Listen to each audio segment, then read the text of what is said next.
Welcome to AI Atlas, your premier destination for AI insights, innovations, and inspirations. Today we're going to be plunging into a core aspect of large language models, Okay. and that is the foundational architecture Right. that gives them their power and the optimizers that guide their learning. Exactly. And you've brought together some excellent materials specifically focusing on the details released by Meta AI about their Llama models. Yeah. This research really gives us a tangible look at the choices made in constructing these cutting-edge AI systems. Yeah. Our goal today is to really understand what makes Llama tick under the hood. Mm-hmm. We want to dissect the key architectural moves they made, what's innovative, and why those specific choices. And then we'll explore the engine that drives the learning, the optimizer. Right. How does it work, and why were these particular settings chosen for Llama's impressive performance and efficiency? Yeah. Okay, let's dive straight into the blueprint, the architecture. Okay. We know the base is the transformer, a well-proven design, but Llama brings some interesting twists. The transformer, with its attention mechanisms, is indeed the established framework. What's fascinating with Llama is how they've built upon this foundation with several smart modifications, often drawing inspiration from insights gained from other leading models. The first key change is pre-normalization. Right. Now, in the original transformer, the data was adjusted after each processing layer. Llama does it before, using something called RMS norm. Right. Why this shift to pre-normalization? What's the core advantage? Think of it like prepping ingredients before you cook. Okay. By normalizing the input to each sublayer, Llama, similar to what was done in GPT-3, makes the entire training process more stable. Imagine a crowded highway. Normalization acts like traffic control, preventing bottlenecks, large activations, or slowdowns, small activations, ensuring a consistent flow of information the model can learn from. Oh, okay. RMS norm is just a particularly efficient way of doing this traffic control, which is vital when you're dealing with the sheer scale of these models. That analogy really clarifies it. So it's about maintaining a smooth flow of information for better learning. Exactly.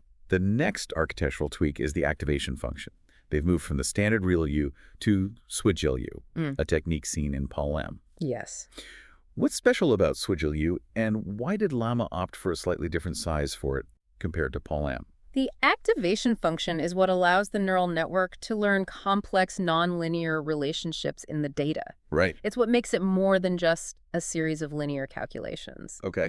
SwiGLU is a more advanced activation that's proven effective in large language models. It's essentially a more nuanced way for the network to decide which signals to pass through and which to block. Okay. Now, the dimensionality of Llama using 2/3 times d versus PaLM's 4 times d likely came down to careful experimentation. Right. The Meta AI researchers probably found that this specific dimension gave them the best balance of performance and computational cost for their particular model family. It shows that even when adopting a successful idea, you still need to fine-tune it for your specific application. So it's not just about adopting what's trendy, Yeah. but really optimizing for their specific model. Exactly. The last major architectural change is using rotary embeddings, or ROPE, instead of absolute positional embeddings, Yeah. a technique from GPT-Neo. Yeah.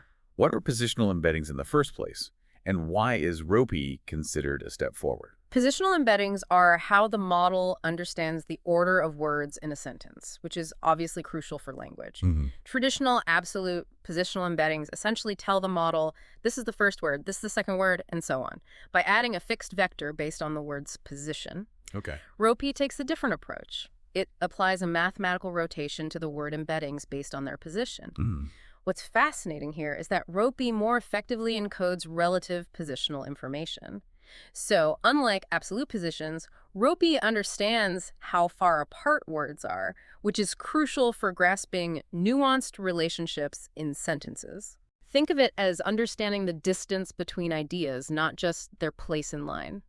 This can lead to a more flexible and powerful understanding of language. So these three core changes, pre-normalization for stability, SwiGLU for enhanced learning, and ROPE for better understanding of word order, are the architectural cornerstones of Llama. Yes.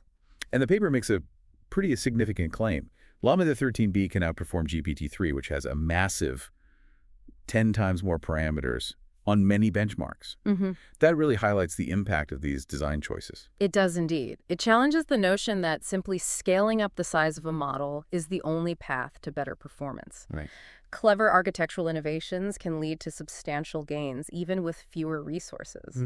This is particularly exciting because it suggests that more efficient and potentially more accessible AI models are possible. And the research also emphasizes a key focus on inference efficiency, Yes. which is how quickly and cheaply these models can be used once they're trained, alongside just the initial training cost. Right. This makes perfect sense for real-world deployment. Exactly. While training a gigantic model might reach a certain performance level quickly, a smaller, well-designed model trained for a longer duration can often be far more cost-effective when you're actually using it in applications. Right.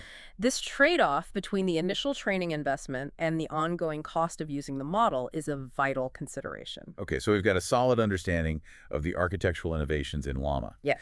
Now, let's turn our attention to the engine room. Yeah. The AdamW optimizer. All right. The paper mentions it's a standard but effective choice. However, the specific settings they used are really informative, right? Absolutely. AdamW is a widely respected optimizer that combines the strengths of Adam, which adapts the learning rate for each parameter, with weight decay, a technique that helps prevent overfitting. The specific values chosen for its hyperparameters are critical for guiding the learning process effectively. They specify beta 1 is 0.9, beta 2 is 0.95, and a weight decay of 0.1. For someone who isn't deeply familiar with optimization, what do these numbers tell us? Think of beta 1 as how much the optimizer remembers the direction it was going in previous steps, and beta 2 as how much it considers the consistency of the slope it's seeing in the learning landscape. Okay. Values like 0.9 and 0.95 are common and help the optimizer navigate this complex landscape efficiently, preventing it from oscillating too wildly. Weight decay at 0.1 is like a gentle nudge that discourages the model from relying too heavily on any single parameter, which helps it generalize better to new data. And the learning rate schedule follows a cosine decay, ending at 10% of the initial rate. Right. Why this particular strategy for adjusting the learning speed? The learning rate is like the size of the steps the optimizer takes as it tries to find the best settings for the model. Starting with a higher learning rate allows for rapid exploration of the possible settings. Then, gradually decreasing it, as in cosine decay, helps the model to fine-tune its parameters and settle into a really good solution.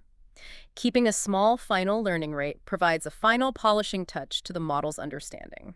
They also mentioned using gradient clipping with a value of 1.0 and a warm-up period of 2,000 steps. Yes. What roles do these play in the training process? Gradient clipping is a safety mechanism. Sometimes during training, the signals the model receives about how to adjust its parameters can be enormous, potentially throwing off the entire learning process. Yeah. Gradient clipping sets a limit on the size of these signals, ensuring a more stable training process. Right. The warm-up period, on the other hand, is like gently easing into a workout. Okay. For the first 2,000 steps, they gradually increase the learning rate from a very small value to the intended maximum. This can help stabilize the initial stages of training and prevent the model from going off in the wrong direction early on. It's interesting to see how they adjusted the initial learning rate based on the model size.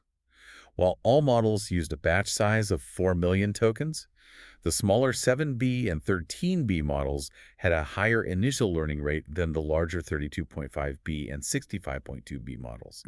What's the reasoning behind this adjustment based on scale? This often relates to the stability of training. Larger models, with their vast number of parameters, can sometimes be more prone to instability during training. Using a smaller initial learning rate for these larger models can help to keep the training process on track. Keeping the batch size consistent likely represents a sweet spot. They found that balances computational efficiency with the quality of the learning signals. Okay.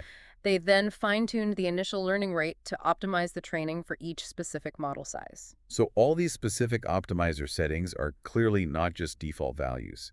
They're carefully considered and tuned to enable the successful training of these incredibly large models on massive amounts of data. Exactly. It really underscores the detailed engineering that's required. Absolutely. It's a delicate dance of adjusting these various levers to achieve optimal learning and performance.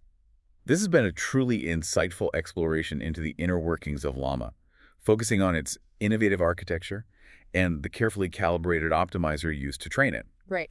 The modifications they've made to the transformer architecture demonstrate a clear focus on both achieving high performance and ensuring efficiency in how these models can be used. And the specific AdamW hyperparameters highlight the level of detail involved in successfully training such complex systems. Yeah.